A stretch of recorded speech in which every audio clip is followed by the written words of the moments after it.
Good evening and welcome to another IADC update. This evening we are here at the site of the Rubis fuel farm, and last week in our program I did promise that I will try to get the folks from Rubis to give us a detailed update as to what is happening here with the construction of the fuel farm, the progress, where there are the different things that's going into making this what it is.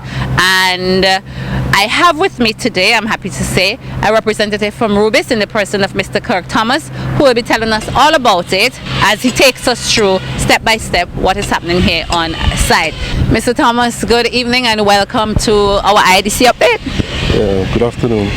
All right. Now, first of all, thank you for agreeing to speak with us. I know the folks who follow our program has been asking about the fuel farm, what's happening, where it is, what kind of progress you're making. So I'm really happy that you're here with us this evening to tell us all about it.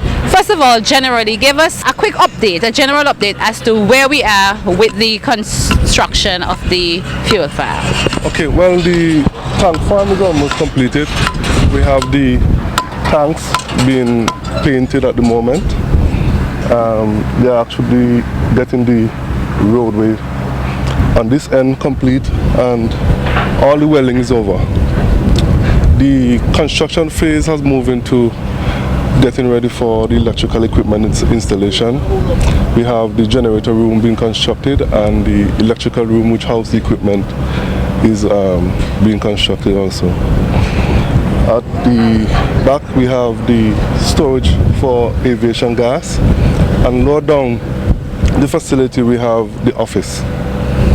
The operation is quite simple, storage tanks and the auxiliary equipment such as the pumps and the guard hut. Okay. Now we are looking at various things on the site.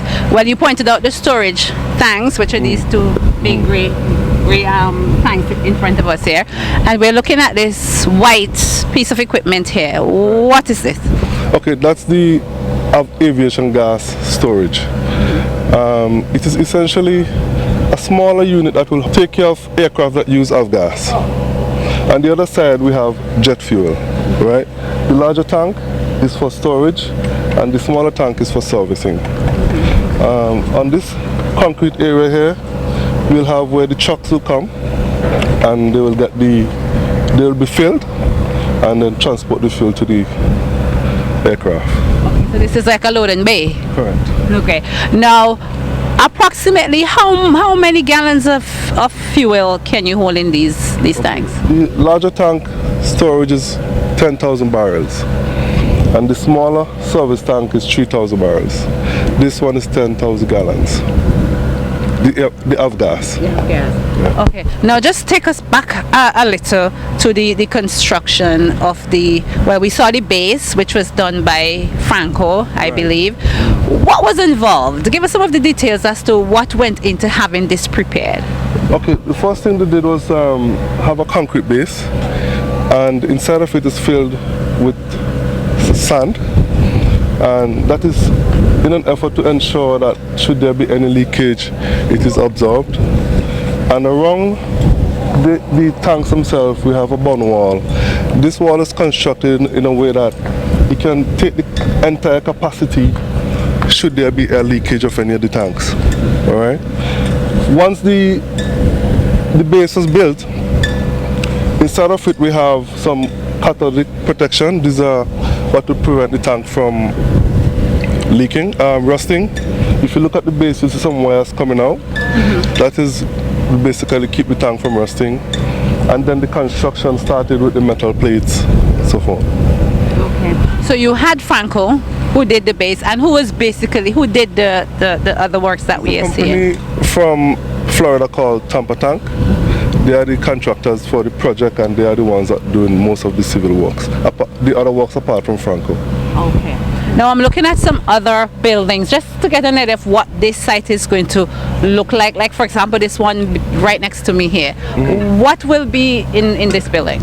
Inside of this area will be all the controls for the electricals, such as the transfer switch, pump controls, and switchgear. Switchgear meaning all the power controls from Vinelec and otherwise.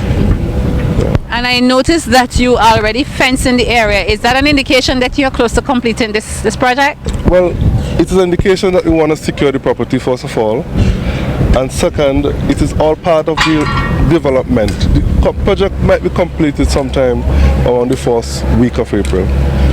So No. that's an indication as to how far we are. Okay. Now, I know a number of persons have been asking, how are they getting the fuel to Argyle? Would it be transported by truck? Would it be by sea?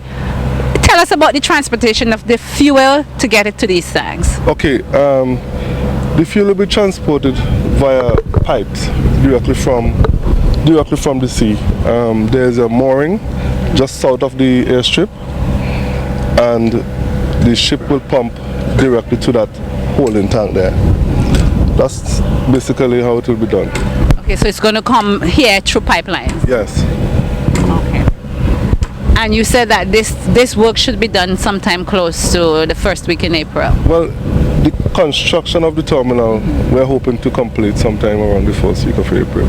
In terms of the pipe, that may be a bit longer because we are seeing some blasting going on the root of the pipe. So we have to wait until that is completed. Okay. All right. Any particular challenge that Rubis faced in getting to where you are now? I don't, apart from the fact that we are having difficulties with the route of the pipe, there's not a challenge around really. Everything has been smooth going. All right. Well, thank you very much for chatting with us, and I do appreciate the update. Thanks a lot. All right. Thank you to Mr. Kirk Thomas. Now from here, we are going to just jet around the site a bit and see what else is developing, so we can bring you some more details as to the continued construction of the Argyle International Airport.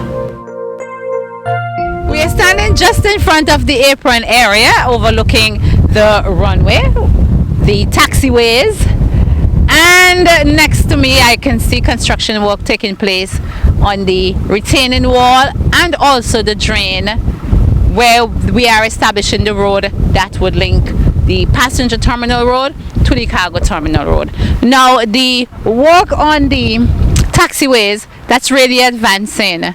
Last week when we showed it to you, we had quite a bit of asphalt work to do on the taxiway, and that has progressed by leaps and bounds. So we have almost a completed taxiway, just some more work to do, and before you know it, all of the asphalt, at least the first coat of asphalt, will be on that taxiway. Also, we are looking at the activity taking place here right now. They're doing some additional concrete work.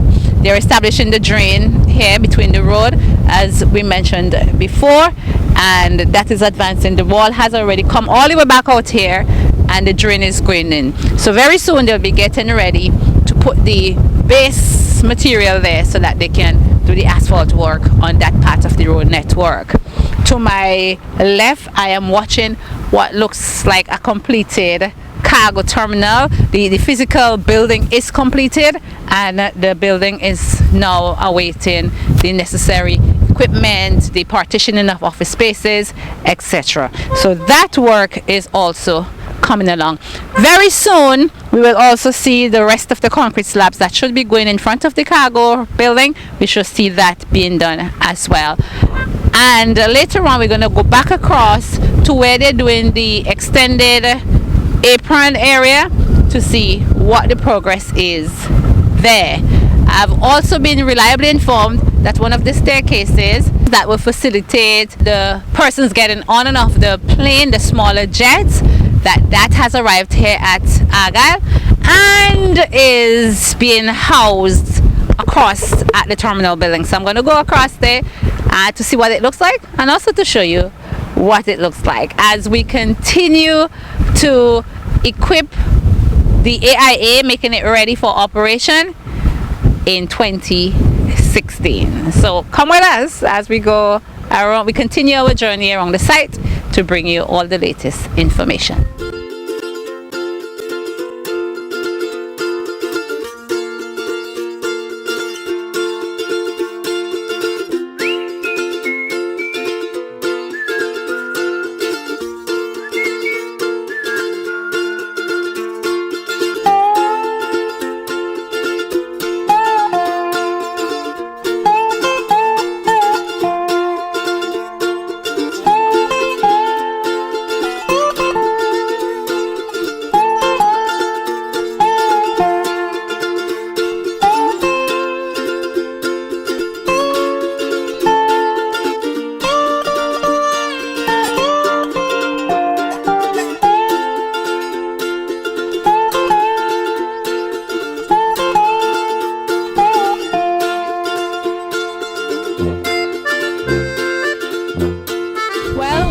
come around here to the parking lot at the passenger terminal building, and just to show you that as we continue to equip this airport for operation, you saw the arrival of the 2 jet bridges, which will serve larger jets like the 747, the 777s, those big jets that would come to Argyle.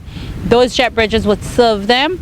And to serve the smaller jets, we are seeing the arrival of the staircases. Now, one is here already at Argyle, and the other one is in country, just awaiting transportation here to the site at Argyle. So we are continuing to equip the airport for operation in 2014.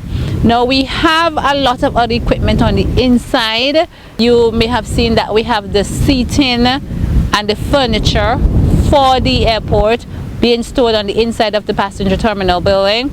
We have also seen the partition being built out already for the various shops that would be here at the Argyle International Airport. We have seen the installation of the rental car booths inside the arrivals area of the passenger terminal, and today we are also seeing the construction of the booth that will house the taxi drivers who will be operating taxi cars here at the Argyle International Airport. And that building is being constructed to my right, down to the very end of the parking lot here at the Argyle International Airport. So we are moving, and we are also seeing the construction of the expanded apron, the commercial apron. So we're going to take just a quick jet around there, not too far from here, to see at what stage they are at and how much further they have come since we were here last Tuesday. So stay with us, we have more information for you.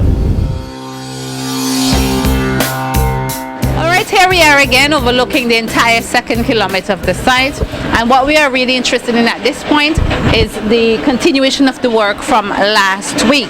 Now, last week we saw quite a number of concrete slabs placed already here in this area, the expanded part of the runway, and we have seen quite a few more being added there. So what we're looking at basically is just this L-shaped part of the apron area to be completed.